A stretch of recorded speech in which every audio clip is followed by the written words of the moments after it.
हर हर महादेव, राधे राधे, जय श्री कृष्णा। देवों के देव महादेव के चरणों में प्रणाम करतनी, मैया भवानी के चरणों में प्रणाम करतनी। हमारे प्रणाम का स्वीकार करी जा। जितने गुरु भाई गुरु बहनों वालों को चरणों में प्रणाम करतनी, हमारे प्रणाम के स्वीकार करी जा। आइन जरूरत सबके बीच में एक से चर्चा भजन का होतनी। अगर औरत सबके अच्छा लगे तो लाइक शेयर और कमेंट में जरूर बताइए जा कैसन औरत सबके हमार भजन लागल है। आई जरूर सके से चर्चा भजन दो लाइन का सुनाओ तनी दोस्तों। खा लेना मिश्री मलैया हो हमर भोला रे, खा लेना मिश्री मलैया हो हमर भोला।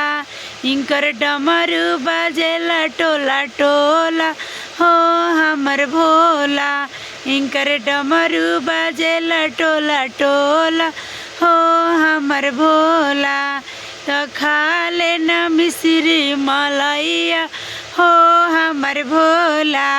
इनकर डमरू बजेला टोला टोला हो हमर भोला। इनका घरवा में बाटे सरफ के माला हो हमर भोला। इनकर हाला बसगरे टोल हो हमर भोला। इनका घरवा में बरोहेला सरफ माला हो हमर भोला।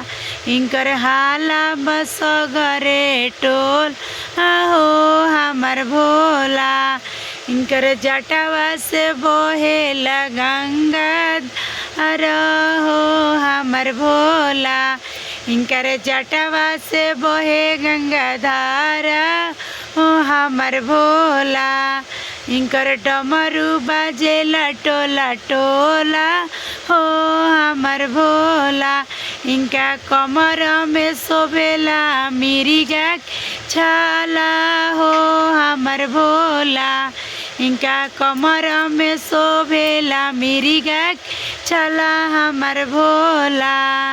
इनकर डमरू बजेला टोला टोल हो हमर भोला।